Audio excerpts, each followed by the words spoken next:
大家好，欢迎来到明星新闻中国渠道。本期视频内容均基于真实资料整理，力求客观呈现。视频画面未使用AI生成，仅封面由 Canva 制作。我们始终希望通过内容传递温暖与正能量，陪伴大家感受更积极的生活。赵丽颖为何突然放慢脚步？背后原因惊人。在和赵德胤的绯闻被澄清之后，赵丽颖突然难得露面，红毯没去，活动没参加，各种消息接二连三的出来，说是复婚了，是生二胎了，是要退圈了。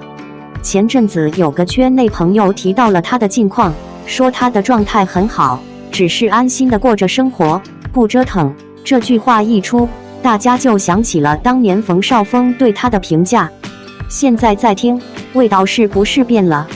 出道的那几年，她每天都在剧组，过年的时候她都没有离开片场。拍《宫锁沉香》的时候，马受到了惊吓，她从马背上摔到了水泥地上，威压没拉，她腰部受了伤，后背隆起了一个硬块，错过了黄金治疗期，她一年四季都在疼痛中。拍《楚乔传》，沙漠高温40度，她被人拖着打滚，膝盖和大腿全是淤青。拍第20条，他的腰还没有完全痊愈，从5楼跳了下来，膝膈积液。他的右手小指被威压勒伸不直，肋骨都裂开了，听起来很痛。他很少谈及自己的痛苦，被问到拍戏的强度时，也只是微微一笑，淡然处之，既不悲情垂钓，也不抱怨。熟悉他的人都知道他的坚韧。早些年，他也曾走过谷底，那时候没名气，交不起房租，靠馒头过日子，新人没经验，被导演当众批评，所以他也默默跟随。有一次拍夜戏，他被遗忘在山里，裹着军大衣，坐在石头上过夜，年夜饭没人喊他，张瑞却给他做了一顿热饭，想着这些事有多辛苦。他红了之后压力就变了，跟着他拍的镜头多了，每一次失误都会被无限放大。很多人说他上综艺被剪出一个没文化的人，他没有停下脚步。陆贞传奇一举成名，花千骨爆红圈外，知否口碑收视双丰收。他捧着流量慢慢向实力派倾斜，不想深陷骨傀儡，转而试探现实题材，在幸福到万家中扎根农村。20条无声哭泣的场景感慨颇多，爆发力足够强。他在爱情的道路上也走得不太顺利，早些年因戏结缘陈晓，戏中默契满满，多次被拍到在戏外与他互动，而且陈晓自己也提到对他印象不错，所以最终没有结婚。据说陈晓观念比较传统，不希望家人被事业胁迫，成为分手的伏笔。后来陈晓结婚，赵丽颖继续奋战向前，两人再也没有见过面。之后他在2018年31岁生日遇到领证的冯绍峰，消息引爆全网。2019年生下儿子后一时甜蜜，2021年正式宣布离婚。关于离婚的原因，外界猜测很多。冯绍峰之前在节目中说，拍戏受了委屈，回家抱着头哭。赵丽颖只是静静地陪着他，让他看看孩子。当时冯绍峰打鼓了，不确定他的爱是否足够，这只是冰山一角。冯绍峰说自己一开始是被他的自由和从容所吸引，最后却被这种自由和从容所割裂。很多人认为问题出在步调上，而他从底层奋战，深知事业才是他的立命之本。冯绍峰家境富裕，要的是陪伴和稳定，步调不同，难以同日而语，所以迷路也就不足为奇了。离婚后，赵丽颖的事业其实又达到了一个新的高峰。2024年，她凭借第20条获得百花奖最佳女主角，打开了电影市场。同样2个月，她拿了飞翔世界和金鹰世界，节奏快得像油门。大家都以为她会努力再拼，但她却慢了下来。2025年5月拍摄小镇事件后，她没有进入阁鲁，外面的猜测炸开了锅。有人拍到她和冯绍峰一起接孩子，说两人复婚；有人说她怀2胎；有人说她要退圈，你信哪个？2026年1月，她登上 L2 月刊封面，并在一次采访中明确表态，是他主动放慢脚步，而导火索都是小事。当他经常光顾的火锅店关门时，他才意识到自己错过了太多身边的变化。和儿子聊天，儿子说他在收集小卡片，他一瞬间愣住了，他甚至不知道小卡片是什么。这一刻，他意识到生活不等人，错过了就没了。停工半年的时间里，他放下了接连不断的拍戏节奏，天气好，骑车出去晒晒太阳，在街上看孩子跑步、玩滑板，满大街都是欢声笑语。不想出门就宅在家里，生活简单踏实。入行20年来，他演了近60个角色，几乎一年四季都有，长时间的连续轮换，你想要的东西都模糊了。现在的他不需要时时刻刻证明自己，也不慌张了。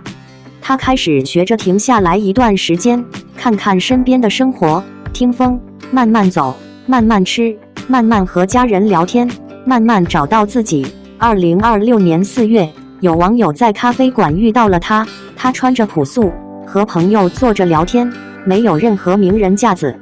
粉丝关心他，到好友王一瑶的直播间询问近况，王一瑶回应：姐姐状态很好，过得很好，因为赵丽颖的低调习惯，没有直接提及网上传言的复婚2胎，现阶段并不属实。据说她和冯绍峰现在只是一起带孩子的伴侣，分工明确，界限分明，关系简单。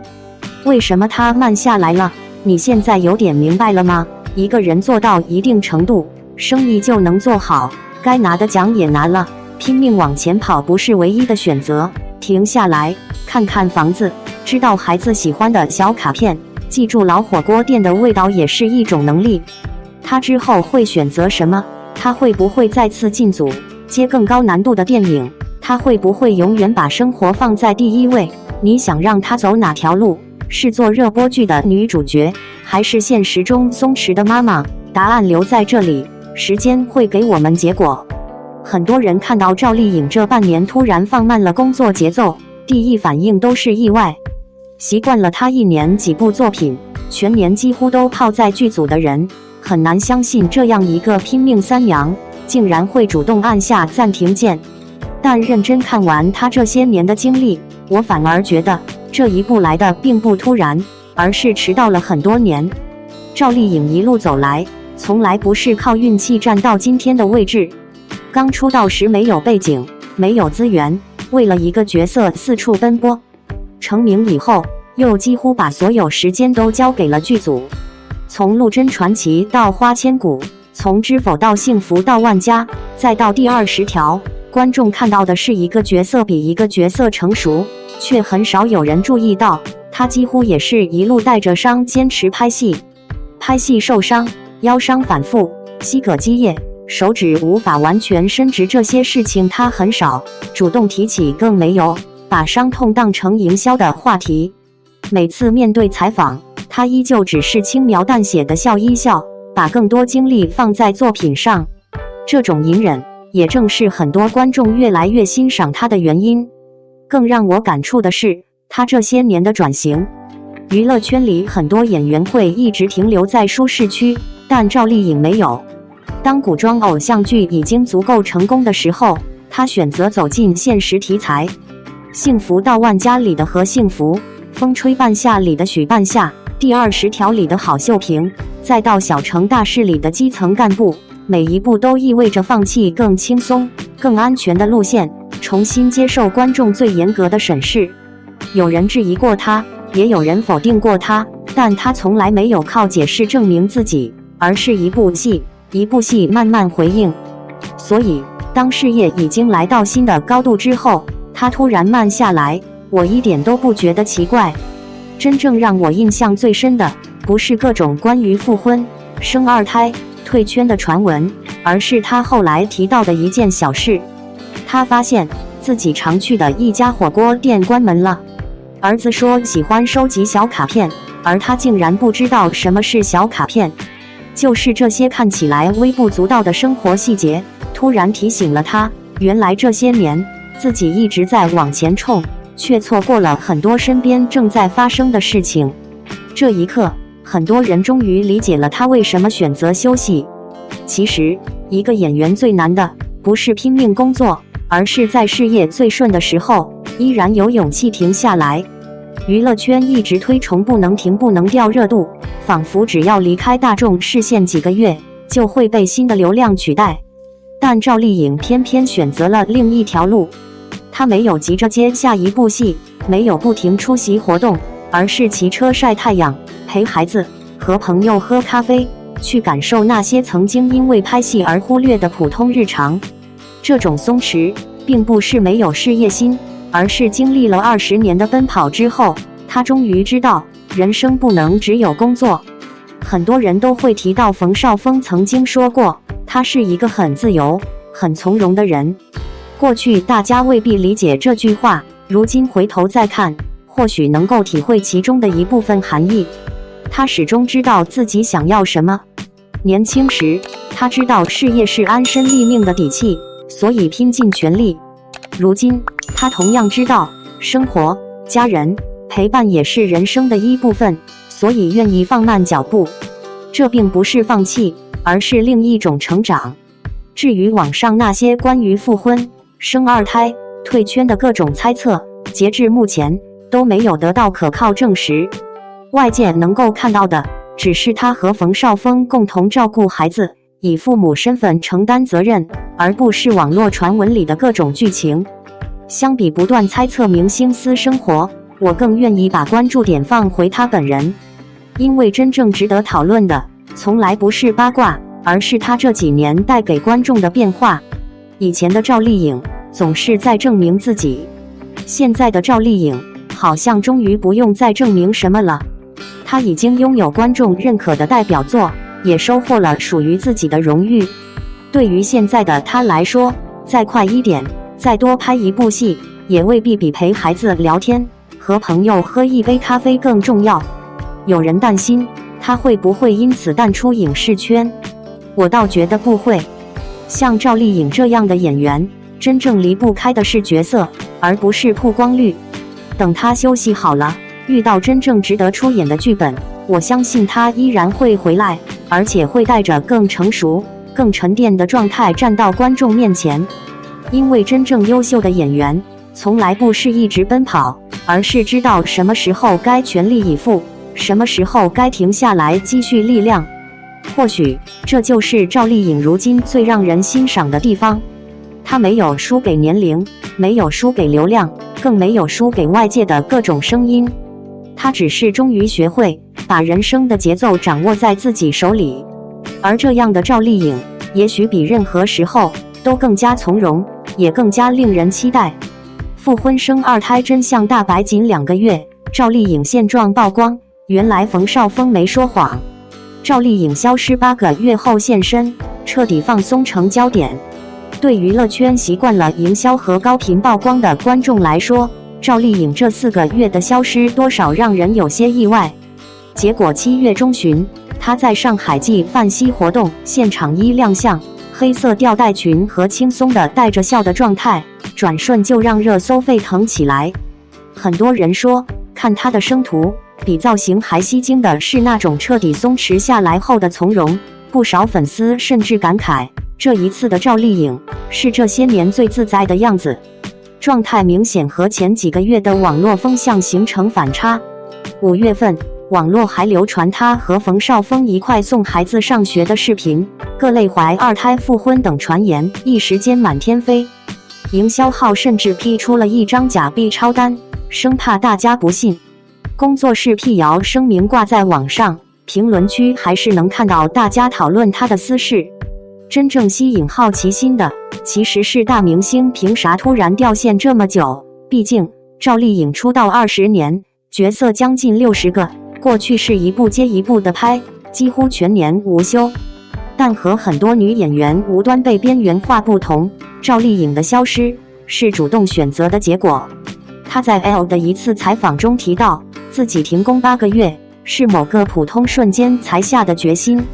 常去的火锅店悄悄关门了，她很久后才发现。儿子开心地聊自己收集小卡，而她一点都听不懂。这时她才发现自己这些年把心思全压在了工作上，忽视了身边的生活。此前的生活几乎只有拍戏，连变故和孩子的成长都顾不上。停工后，他过起了普通日子的演员消失计划，骑车在小区附近逛，咖啡馆里和朋友聊天，还被网友偶遇。朋友王一瑶说他状态平和，作息有规律，少应酬，和过去拍戏间隙带着压力赶场子、脊背绷直的样子完全不一样。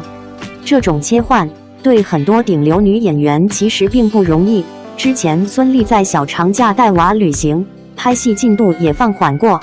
同为中生代的杨幂，因频繁曝光压力，也几度告别社交平台沉寂调整。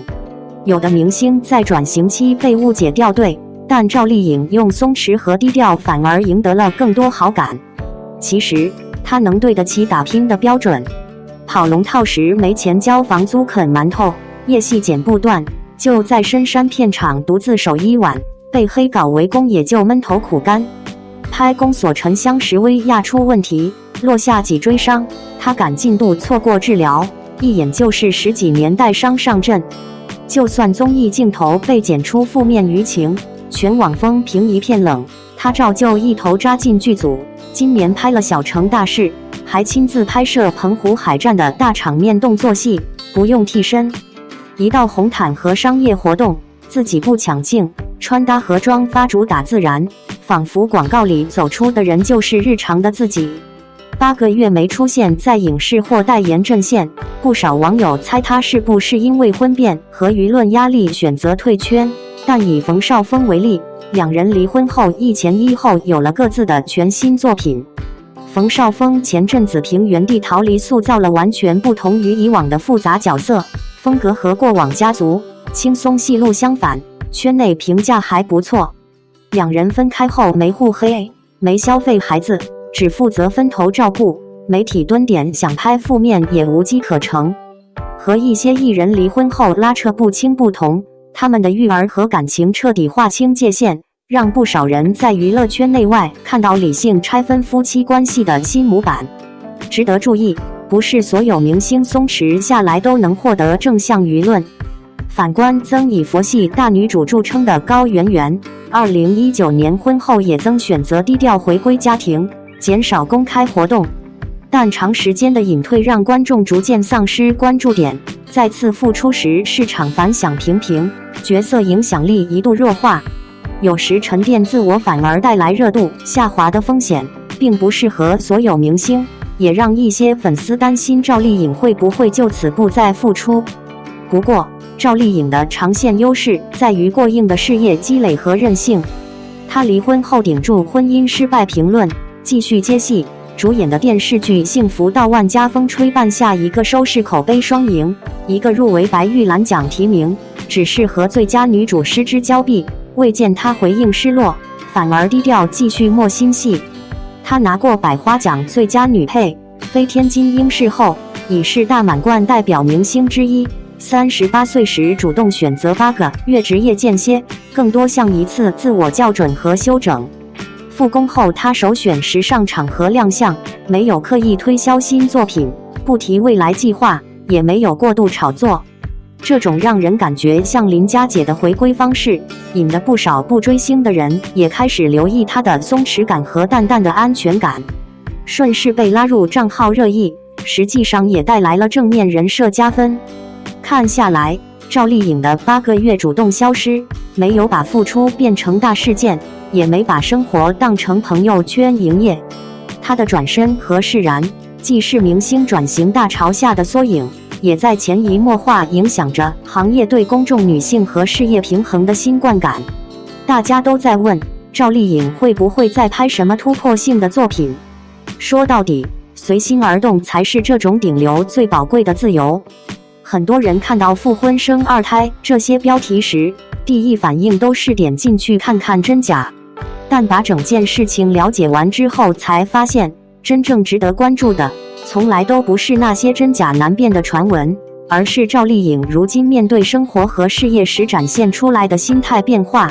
作为一路看着赵丽颖成长过来的观众，我反而觉得她这次短暂的消失，比任何一次高调营业都更有意义。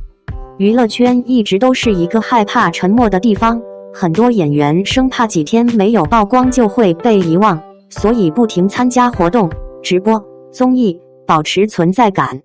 但赵丽颖却选择按下暂停键，这种勇气并不是每个人都有。很多人都说她在上海记范熙活动上的状态特别松弛。我看了现场照片之后，最大的感受并不是那条黑色礼服有多漂亮，而是她脸上的笑容终于没有了过去几年那种疲惫感。经历了婚姻变化、网络争议、各种流言之后，她似乎终于找回了属于自己的生活节奏。那种轻松不是演出来的，而是真正从内心散发出来的平静。其实这些年，赵丽颖一直活得太拼了，从农村女孩一路闯进娱乐圈，没有背景，没有资源，只能靠一部戏一部戏去证明自己。花千骨楚乔传，知否知否应是绿肥红瘦，幸福到万家，风吹半夏。几乎每一个阶段，她都在不断突破自己的舒适区。别人看到的是鲜花和掌声，却很少有人记得她拍戏受过多少伤，熬过多少个通宵，又经历过多少次全网质疑。也正因为如此，当她决定停下来8个月的时候，我一点都不觉得意外。一个一直向前奔跑的人，总要有一天学会停下来看看身边的风景。如果一直把所有时间都留给工作，却错过了孩子成长，错过了生活里的点点滴滴，那么即使获得再多奖项，内心也难免留下遗憾。网络上关于她复婚、生2胎的各种消息，当时确实闹得沸沸扬扬。后来事实证明，大部分都只是未经证实的猜测和谣言。工作室进行了回应，她本人依旧没有站出来争辩，而是继续过自己的生活。我一直觉得，这就是赵丽颖最成熟的地方。她越来越明白，与其回应每一条留言，不如把时间留给真正重要的人和事。很多人提到冯绍峰，说他曾经评价赵丽颖是一个特别拼命的人。如今再回头看，这句话似乎确实没有说错。正因为过去拼得太狠，所以今天他才更懂得休息的重要。2个人离婚之后，没有互相指责，没有借孩子制造话题，而是各自认真工作，共同承担父母责任。至少在这一点上，他们给娱乐圈提供了一个相对理性的范例。我特别欣赏赵丽颖近几年的一点，就是她越来越不像一个依赖流量的明星，而更像一个真正的演员。从幸福到万家里的何幸福，到风吹半夏的许半夏，再到小城大事里的新角色，她不断尝试现实题材，不再重复过去那些甜宠偶像剧路线。这样的转型或许不会让所有人满意，却让越来越多观众开始重新认识她。有人担心停工这么久，会不会影响她的人气？我反而觉得，对于真正有作品的演员来说，观众最终记住的永远还是角色，而不是热搜。娱乐圈更新速度再快，一部真正打动人心的作品，远远比几十个营销话题更有生命力。赵丽颖这些年的积累，就是她最大的底气。这次复工，她没有急着宣传新戏，没有刻意制造话题，只是安安静静参加一次品牌活动，就能够引发如此高的关注度。这恰恰说明，她真正吸引大家的，不只是外表，而是这些年一点一点积累起来的观众缘。很多明星需要靠曝光维持热度，而赵丽颖更多时候是靠作品让大家记住她。我也越来越喜欢她现在身上的一种气质。以前的赵丽颖总让人觉得像一根绷紧的弦，努力、认真、不服输。如今的她多了一份从容和柔软。她开始接受生活的不完美，也开始学会把时间留给自己，留给家人。这种变化反而让她更加真实，也更加有魅力。或许未来她不会一年拍好几部电视剧，也不会频繁出现在各种综艺和红毯，但如果每一次出现都能带来真正用心打磨的角色，我相信观众依然愿意等待。因为真正优秀的演员从来不是靠曝光次数证明价值，而是靠每一次表演打动人心。所以与其继续讨论那些早已澄清的复婚、生二胎传闻，我更期待赵丽颖下一次站在镜头前时，又会带来怎样一个全新的角色。经历了人生的起伏之后，她身上多了一份岁月沉淀出来的力量。这种力量不靠营销，不靠炒作，而是来自一个演员对生活、对角色、对自己的不断成长。也许这才是如今赵丽颖最珍贵的地方。她终于不再急着向所有人证明什么，而是按照自己的节奏认真生活，认真演戏。这样的赵丽颖比任何时候都更加自信，也更加令人期待。赵丽颖上海参加活动，面部发腮成方圆脸，大露美背，手臂粗壮很健硕。阅读之前先点击一下关注，这样不仅方便你参与讨论、分享感受，也能让创作的努力获得更多回响。7月15日，上海迎来了一场纪梵希断光意境主题线下品牌活动，瞬间刷爆了全网。整场活动的视觉和氛围都让人难以忘怀，仿佛每一个角落都散发着高级感和精致的时尚气息。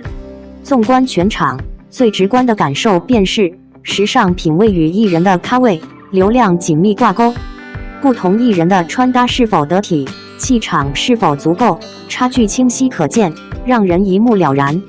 有人凭借一套极简却精准的造型，轻松封神，成为全网热议的焦点。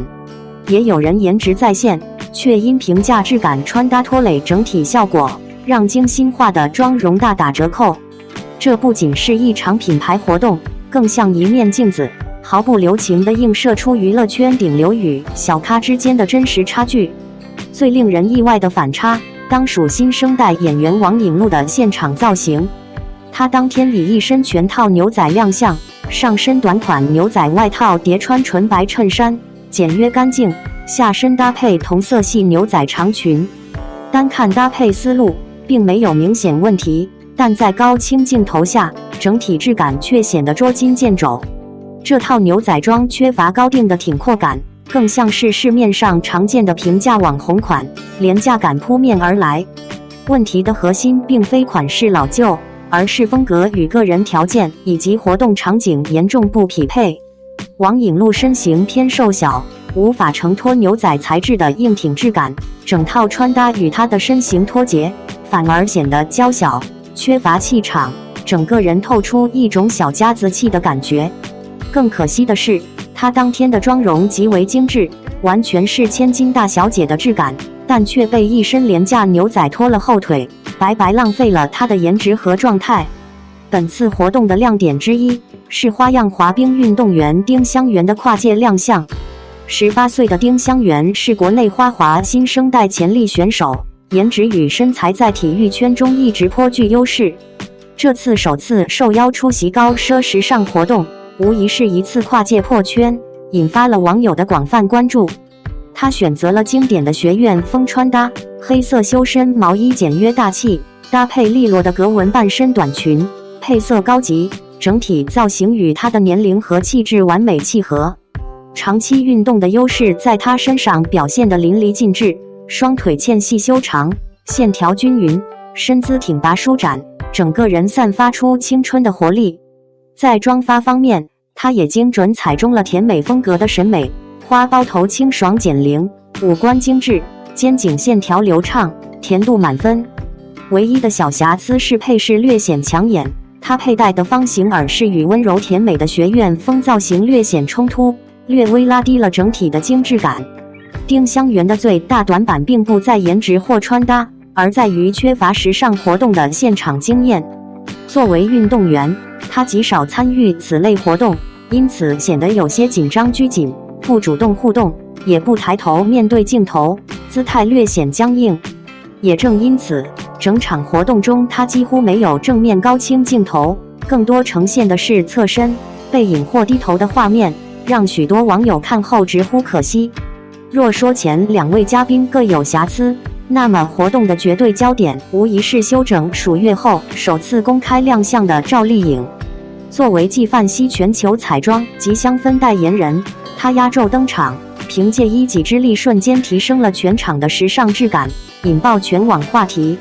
当天，她身着纪梵希2026秋冬系列黑色蝴蝶结吊带露背长裙，裙身没有多余的印花或刺绣，靠利落精准的剪裁勾勒身形，高级感扑面而来。裙背的浅露设计恰到好处，既展现出优美的背部线条，又不会过于暴露，分寸拿捏得极为精准。更令人惊艳的是她的体态状态，完全看不出是经过长时间修整后的首次亮相。镜头下，她的手臂和背部线条紧致流畅，没有一丝松弛赘肉，肌肉线条清晰可见，整个人充满健康与力量感。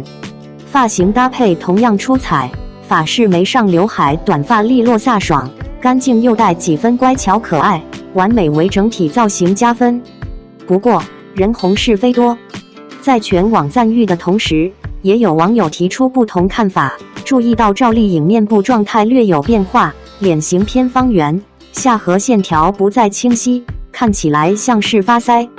熟悉她的粉丝都明白，她之前拍戏过度消瘦，面颊凹陷明显，骨感过度，显得憔悴疲惫，而如今适度增肉，体态饱满，反而更显元气。还有网友调侃她从欠瘦小花变成了金刚芭比，实际上这不是颜值翻车，而是她完成了从白瘦幼审美向健康力量美的蜕变。一味的干瘪瘦削早已过时，真正顶级的底气来源于肌肉感、线条感以及紧致饱满的体态，这也正是30多岁女星最直观的自律和精致证明。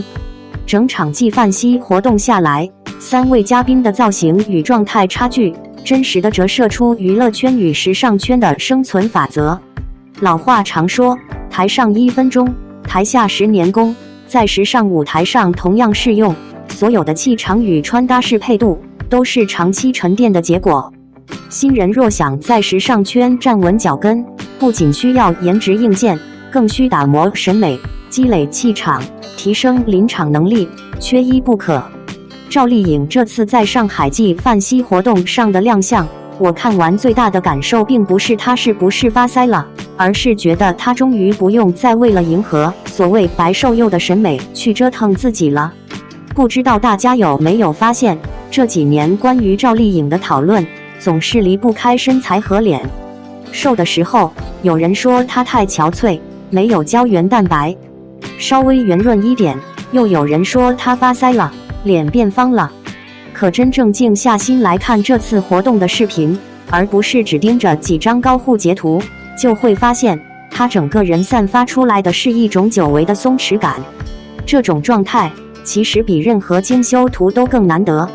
她穿着一袭黑色露背长裙走出来的时候，没有刻意去营造性感，也没有用夸张的珠宝去堆砌奢华，整套造型非常克制，却把成熟女人的气质展现得淋漓尽致。尤其是背部和肩颈线条，能够明显看出平时一直保持着健身习惯，那种紧致感不是靠修图就能修出来的，而是长期自律留下来的痕迹。很多网友调侃她手臂变粗了，还有人开玩笑说像金刚芭比。可在我看来，那不是粗壮，而是力量感。以前娱乐圈流行的是纸片人身材，女明星一个比一个瘦，好像只有瘦到骨头都清晰可见才叫漂亮。可这些年大家的审美已经慢慢发生变化了，越来越多人开始欣赏健康、有肌肉线条、有生命力的状态。赵丽颖现在恰恰就是这种改变最真实的体现。她没有20岁少女那种纤细感，却拥有30多岁女性最珍贵的稳定感。有人说她脸圆了，下颌线没有以前锋利，我反而觉得这才是正常人的状态。还记得她拍摄现实题材作品那段时间，因为角色需要，整个人瘦得十分明显，脸颊凹陷得厉害，不少粉丝都担心她是不是太辛苦了。如今休整了一段时间，脸上重新有了胶原蛋白，气色也好了很多，看起来反而更加舒服自然。如果一定要在少女感和生命力之间做选择，我相信越来越多的人都会选择后者。更让我感触的是她这次身上的一种从容。以前的赵丽颖总给人一种拼命向前冲的感觉，从农村女孩一路走到今天，她几乎每一步都走得异常艰难，所以大家总能看到那个不停拍戏、不停工作、不停证明自己的赵丽颖。可是现在，她似乎终于学会放慢脚步了。经历了事业高峰，也经历了婚姻的起伏，她已经不需要再靠频繁曝光来证明自己的价值。她能够安心休息几个月，再以最舒服的状态出现在公众面前，这本身就是一种底气。真正强大的人，不是永远站在聚光灯下，而是在离开聚光灯之后，依然能够过好自己的生活。所以，当别人还在讨论她是不是发腮的时候，我看到的是一个越来越真实的赵丽颖。她不再执着于把自己变成毫无瑕疵的女明星模板，而是接受年龄带来的变化，接受身体自然的状态，也接受属于自己的节奏。其实看看现在很多优秀的女演员，就会发现她们早就不再靠少女感取胜，而是靠气质、阅历和作品说话。赵丽颖这些年的转型，也正是在一步一步摆脱偶像包袱，从古偶女主到现实题材，从流量演员到实力派演员，她每一步都走得不算轻松，却越来越坚定。这次活动不过是一场品牌线下活动，却再次让大家看到，她已经和过去那个拼命维持甜妹形象的赵丽颖完全不同了。还有一点让我印象很深，整场活动里，不少新人穿着昂贵的品牌服装，却依然撑不起衣服。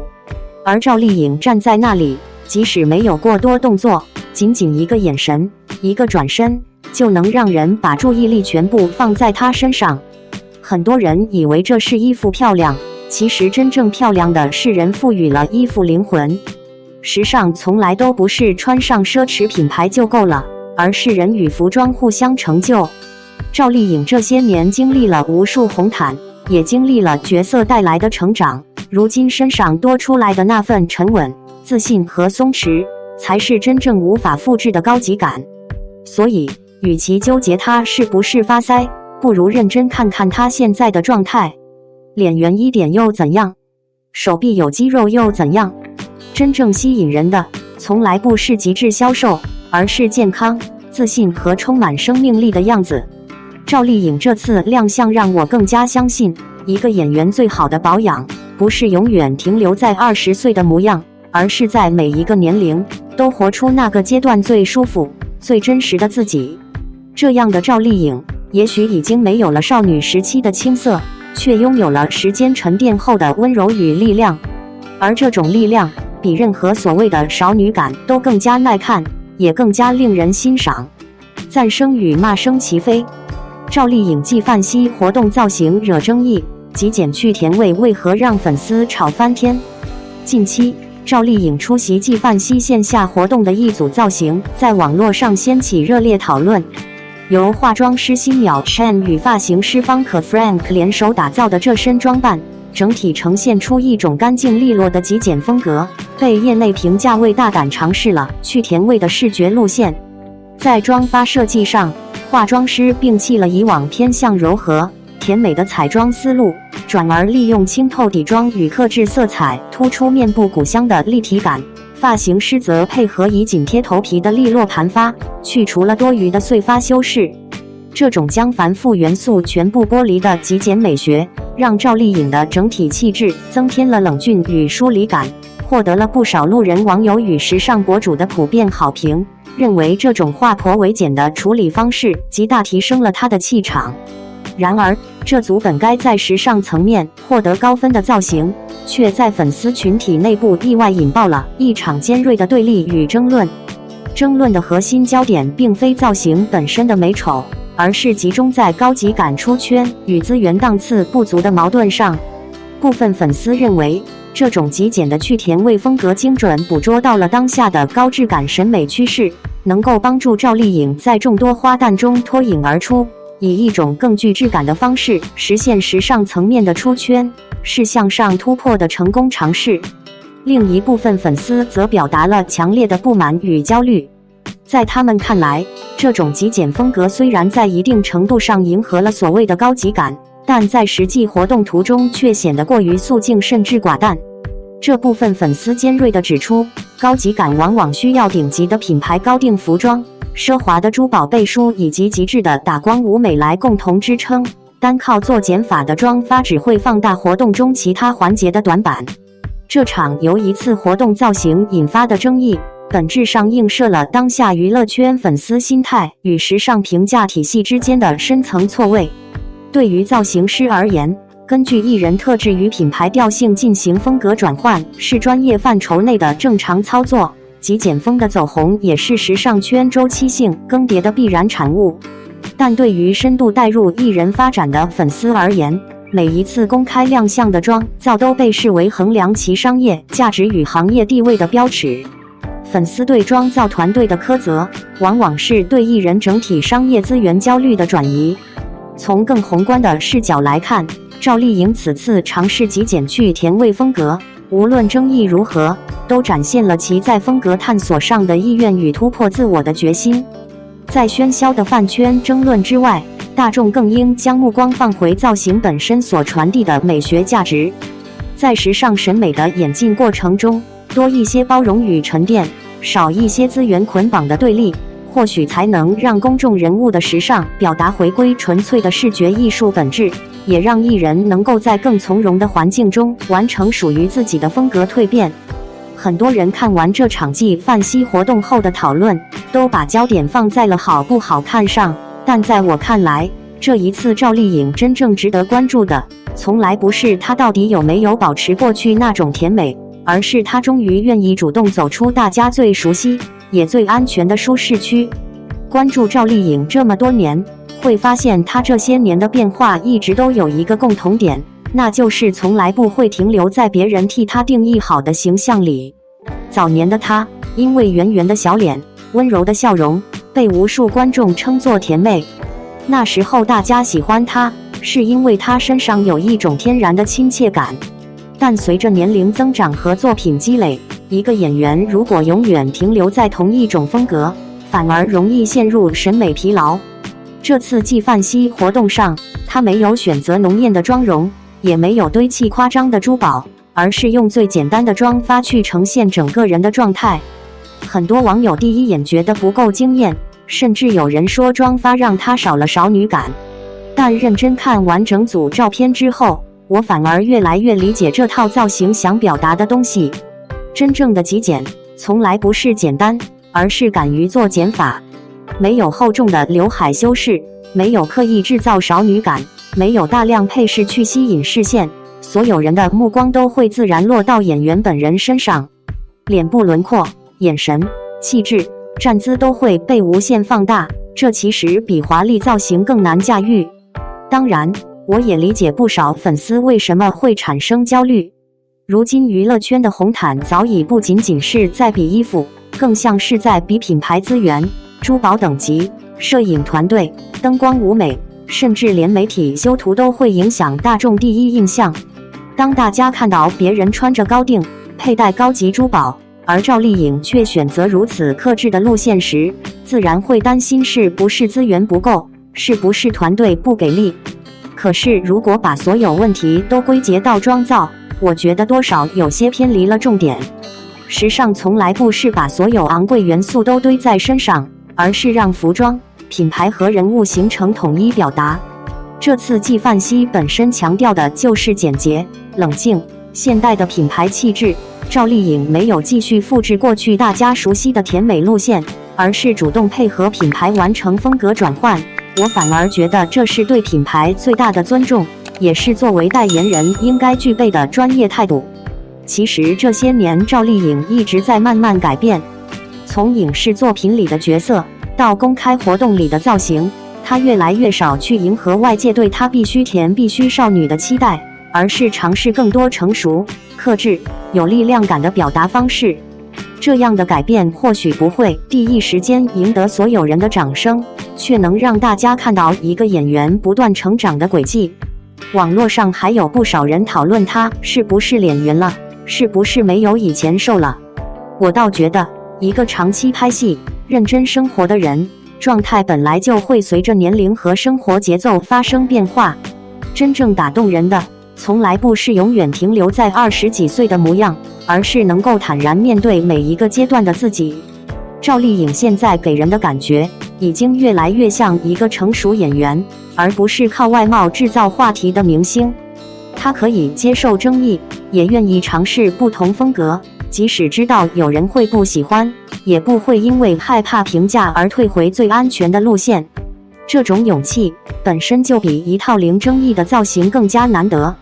我反而很喜欢这种不再刻意追求甜的赵丽颖，因为真正有魅力的人不需要一直证明自己年轻，也不需要永远复制曾经最成功的样子。他可以温柔，也可以冷静，可以优压，也可以锋利，可以穿华丽礼服惊艳全场，也可以用极简造型展现另一种高级感。或许今天还有很多人不能接受这样的变化，但时尚本来就是不断更新的过程。很多曾经被质疑的风格，几年之后都会成为新的潮流。对于演员来说，比起永远活在观众记忆里的某一个经典形象，更重要的是不断突破自己，让大家看到更多可能性。所以，这场继范熙活动带来的争议，在我看来未必是坏事。至少它证明赵丽颖依然拥有让大家认真讨论的影响力，也证明她没有停留在过去，而是在一步一步寻找属于现在这个阶段最适合自己的表达方式。作为一路看着她成长的观众，我更愿意把这次造型理解成一次新的开始。也许它不是所有人心中的满分答案，却让我们看到一个优秀的演员并不会因为外界的声音就停止探索。真正的蜕变从来不是迎合所有人的审美，而是在不断尝试中慢慢找到最真实、最自信的自己。而这样的赵丽颖，或许比曾经那个甜美的赵丽颖更值得期待。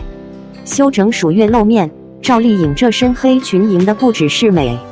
赵丽颖这次一现身，评论区瞬间炸开了锅，大家的第一反应几乎异口同声：瘦回来了。还有人直接喊出美到窒息，那种激动的语气仿佛都能透过屏幕传过来。先说说这条裙子，她身着 GIVENCHY 2026秋冬系列的蝴蝶结吊带黑裙，黑色的露背长裙在灯光下散发着低调的奢华感。蝴蝶结从肩膀一路延伸到裙摆，像是柔软的丝带在空气中流动，立体的剪裁让酷与柔完美交融，每一处蝴蝶结都像在为她的气场加冕，把整个人的存在感瞬间拉满。再看看她的短发，利落的层次感与空气感十足的刘海相结合，冲击力极强。上次见她时还是长发飘飘，而这次的短发显得干练而清爽，仿佛每一根发丝都在诉说着自信与独立。发饰眉上方的刘海将面部轮廓收束得干净利落，妆容同样做了减法，不争夺焦点，只是默默衬托她精致的骨香。很多人忍不住夸她的皮肤细腻，五官精致，但我更想夸的是她身上那股独特的劲儿。脸不过是锦上添花，而真正打动人的是她整个人呈现出的松弛状态和充满自信的气场，那才是她最根本的底色。手臂线条紧实清晰，背部的曲线同样有力，几个月的调整和锻炼显然没有偷懒，健身留下的痕迹早已藏不住。尽管她没有公开具体的计划，但身体从不说谎。她曾说过一句话，期望大家去活出属于自己的人生，能够拥有属于自己的主宰权。这句话从她口中说出，丝毫不显空洞。她站在那里，呈现松弛之态，洋溢着自信，浑身散发着力量感。她告诉我们，真正的美不需要喧哗，真正的力量不必张扬。现在，我想问你一句，赵丽颖这身黑裙短发，是否就是你心中那个最熟悉、最让人心动的颖宝呢？很多人都说，赵丽颖这一次复工，赢在了颜值。但在我看来，她真正赢下的，其实远远不止一条黑裙带来的惊艳，而是一种经历时间沉淀之后，越来越从容、越来越坚定的气质。当我第一次看到这组活动照片时，脑海里冒出的并不是好漂亮3个字，而是她真的变了。这种变化不是脸变了，也不是造型变了，而是整个人散发出来的感觉完全不同了。曾经那个带着甜美笑容，让人觉得邻家女孩般亲切的赵丽颖，如今依然保留着那份温柔，却多了一种成熟演员才有的沉静和力量。这身 Givenchy 黑色蝴蝶结长裙确实非常适合她。黑色本身就代表着高级和克制，而蝴蝶结元素又巧妙地保留了一丝女性柔美。两种完全不同的风格，在她身上却融合得十分自然，没有刻意凹造型，也没有用力过猛。站在那里，不需要任何夸张的动作，一个眼神，一个转身，就足以让人把目光停留在她身上。尤其是那头短发，真的让我眼前一亮。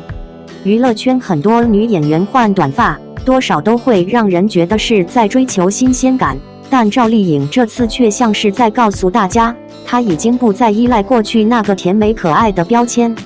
短发让她的轮廓更加利落，也让她身上的那份坚定更加明显。有人怀念她长发飘飘的样子，我却觉得现在的她反而更符合这个阶段的人生状态。评论区里不少网友都在说，瘦回来了，状态太好了，美到认不出来。这些赞美当然没有问题，但真正让我感动的却是她身上那种久违的松弛感。娱乐圈从来都是一个容易让人焦虑的地方，有人拼命营销少女感，有人害怕年龄增长，有人担心曝光减少，有人害怕热度下降。可赵丽颖这几个月没有频繁营业，也没有制造话题，而是安安静静的生活，调整自己。等再次出现时，没有刻意证明什么，却反而让所有人看见了一个更好的她。我一直觉得，一个演员最迷人的地方，并不是永远年轻，而是每一个阶段都有属于自己的魅力。现在的赵丽颖就是如此，她没有刻意去对抗时间，而是接受成长，接受变化，然后把这些经历慢慢沉淀成自己的底气。她站在那里，不再只是依靠精致的五官吸引目光，而是靠一种由内而外散发出来的自信感染别人。很多人注意到她手臂紧致，背部线条漂亮，这当然离不开坚持运动和自律。但真正值得佩服的是，她把健身当成一种生活方式，而不是为了迎合镜头。身体不会骗人，一个人是否认真生活，是否善待自己，都会慢慢写在状态里。所以，当她说出那句希望大家活出属于自己的人生，拥有属于自己的主宰权时，我一点也不觉得这是漂亮话，因为她这些年的经历本身就是最好的证明。从默默无闻一路奋斗，到成为家喻户晓的演员，从一次次面对外界质疑，到不断用作品回应争议，再到经历人生起伏之后，依旧能够坦然面对镜头。她一直都在按照自己的节奏前行，而不是活在别人的期待里。作为一路看着她成长的观众，我越来越喜欢现在的赵丽颖，不是因为她越来越漂亮，而是因为她越来越真实。她不会刻意迎合所有人的审美，也不会为了流量不断制造话题，而是把更多时间留给生活，留给作品，留给自己。也正因为如此，这次黑裙亮相才格外令人惊艳。真正让人惊艳的，从来不是裙子有多贵，也不是妆容有多精致，而是那个经历过岁月之后，依然能够保持热爱，保持自律，保持从容的人。有人说，美貌会随着时间流逝，但气质会随着经历不断增长。我想，这句话放在赵丽颖身上，再合适不过。如今的她，不再需要依靠甜妹标签去获得掌声，也不需要刻意证明自己依旧年轻。她已经拥有了属于自己的风格，也找到了属于自己的节奏。所以，这一次她赢下的，真的不仅仅是网友口中的瘦回来了，黑裙太美了，更是一份越来越稳定，越来越自信的人生态度。而我相信，这样的赵丽颖才是最有魅力的赵丽颖。不是因为她停留在过去最青春的模样，而是因为她始终在成长，始终在突破，也始终没有忘记做最真实的自己。这样的她，或许才是真正值得大家一直喜欢、一直支持的颖宝。感谢您观看视频。如果您觉得本时事通讯有用，请不要忘记点赞、评论和订阅。祝您生活愉快，充满活力。再见。